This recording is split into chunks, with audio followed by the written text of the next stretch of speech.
Trey Lance, North Dakota State, 6'4", 226 pounds.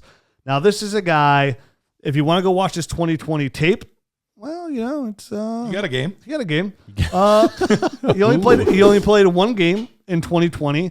His stats were he was 15 of 30, 50% completion percentage, 149 yards, 2 touchdowns, 1 interception. The only interception he's thrown in his career. Only one. 107.1 passing rating, 15 rush attempts, 143 yards, and 2 touchdowns. So he looked great in the passing game. But this is a guy who only played 1 year, guys. 2019. And in 2019, he looked great. I mean, if you watch his tape versus South Dakota, it's a beautiful game. I mean, his deep ball in that game is absolutely perfect. This is a guy who you hear about is super smart. Like, he's that quarterback that's just in there grinding the tape not year in, but day in, day out. So they talk about like his football IQ, his work ethic. It's great. This is somebody who they let him make his own calls and set his own protections at the line of scrimmage in his time there at North Dakota State, same school that Carson Wentz went to. But again, we're talking about a very limited window here, and sometimes you got to be.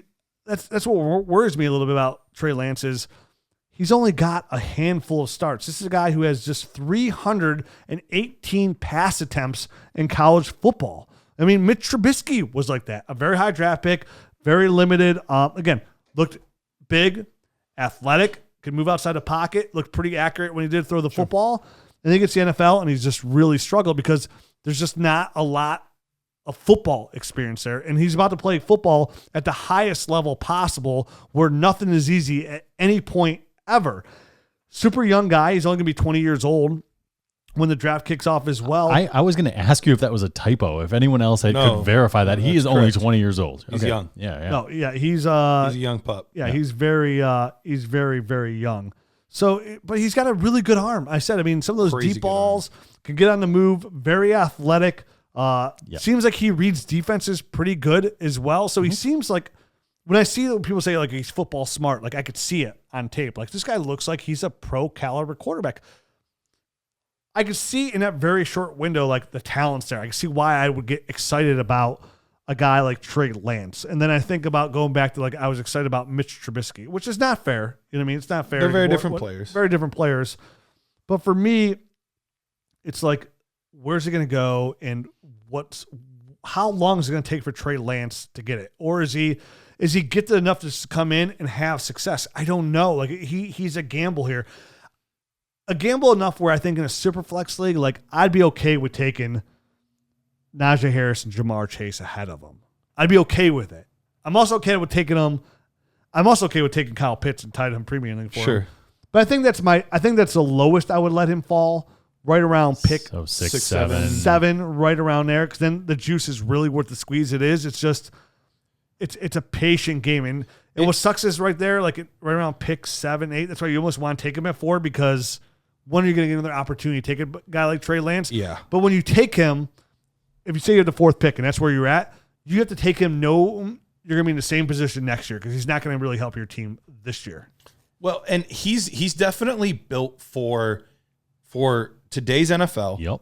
But he's also specifically built for fantasy football. When we're talking about the difference like Lamar Jackson makes, we're talking about the difference that Cam Newton made for years. We're talking about like elite rushing numbers Kyler Murray makes with his like that's the upside of what this guy could bring because he is a fantastic athlete, but he's not this small gang. Like he's big, he's thick, he's physical, but he's also an incredibly good athlete. In fact, other colleges were recruiting him. Bigger colleges were recruiting him than North Dakota State. Problem is they were wanting him to play other positions. Safety, he got recruited at Baylor, right? Yep. Is it Baylor? I'd have to go back and look which schools they were. I know it was a big time school. They wanted to play safety. He's like, no, I want to play quarterback. He wanted to play quarterback, and rightfully so. The thing that helps me too is we have to make sure we're scouting the player, not the school. But if we're going to look at small schools, North Dakota State has actually had a pretty good track record. Right. Carson Wentz obviously went there. Easton Stick, who was a backup in LA Chargers. Yep. You know, they've put out NFL players. It's not just like this random school no one's ever heard of. And year in and year out, they are a powerhouse. Like they are winning national titles every single year, it seems like. So he does a lot of things well, but you're right. When you talk about the arm, I mean, we're talking about incredible arm strength, can get the ball downfield on the move. He is just built exactly for a Carolina Panthers type offense. He's built for some of these RPO things, but it's not just like, oh, he's a running quarterback that, throws the ball here. And like, he is just every bit as much of a passer as he is a runner. Like it is all there, but I do understand the hesitancy because we're talking about a few guys that have a much better pedigree. We've known about them longer. They were at bigger schools, things like that. So there's definitely risk involved. But if you want to tell me that fantasy football wise, not necessarily NFL football wise, but fantasy football wise, that his ceiling is as high as any quarterback in this class, and that's including Trevor Lawrence, I can't argue it because his ceiling absolutely is there. The rushing and the passing. Yeah, because you can't argue against it because there's not enough to argue against it. This is a guy who could watch his entire career in 40 minutes. Like, yeah, but at the same time, the point that he was trying to make was the added bonus you're getting out of his legs, on top of the fact that he throws a really nice football. It's not like he is not limited. He's not Jalen Hurts, in my opinion, just an athletic guy that can't really throw the ball, that they're going to have to morph an offense around. He can run.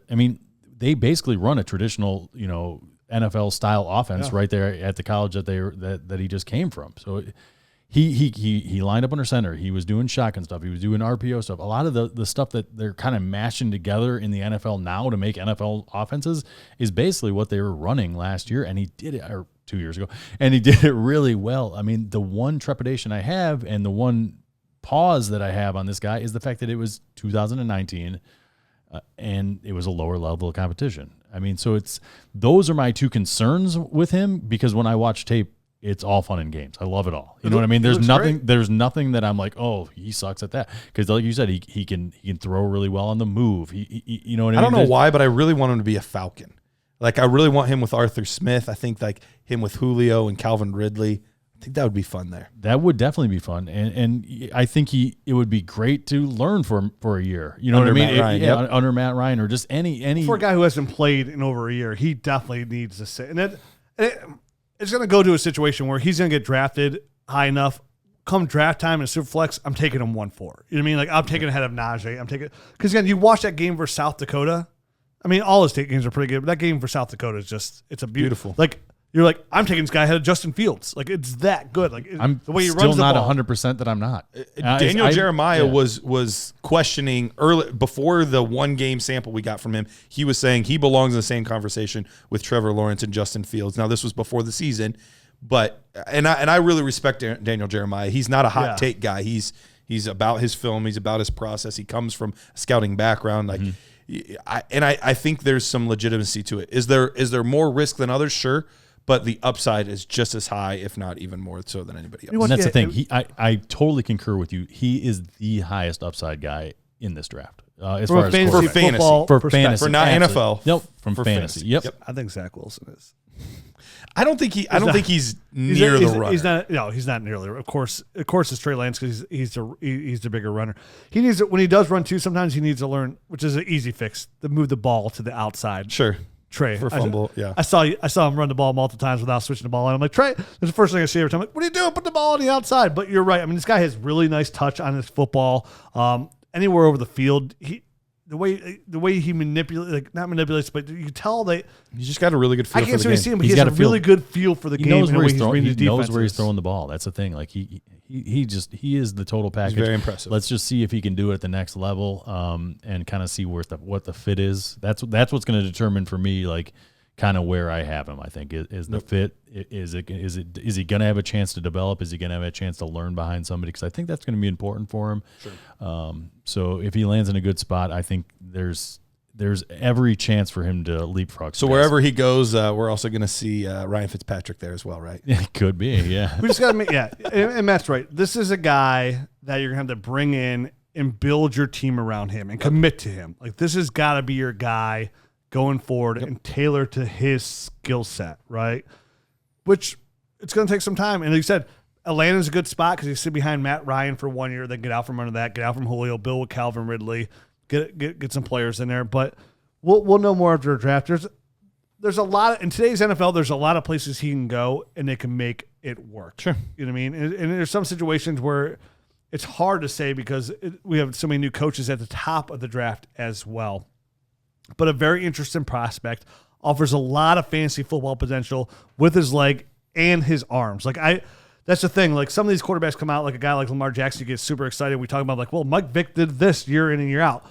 This is just an aspect of his game, but his arm is good enough to succeed at any level as well. Yeah, he's not, and he's going to play style be more similar to Josh Allen, Cam Newton, those kind of guys. I think is kind of your play style comp, which are QB 2, 3, 4 overall consistently. Yep. A guy who's going to rush for 800 yards on the ground and have 3,500 yards passing and obviously double digit touchdowns. He's a quarterback. You know what I mean? Like that kind of potential, which again, that's top 5, top 6 potential. Fantasy. But the big word here with Trey Lance, again, is just potential because I'm like, no matter what you want to say, like how that tape looked, it was by the time he gets on the field, it had been 2 years since he played. That's a lot of time for a guy that, again, we're not talking about a guy that was playing 3 years and got hurt and was off. Like, what's it? 1 year. I meant 318 attempts in his whole college career. That's just not a lot. I mean, Ben Roethlisberger has that in a game. That's why he doesn't have an elbow left. Exactly. So a very interesting prospect. I hope in a super flex league I get a Trey Lance share.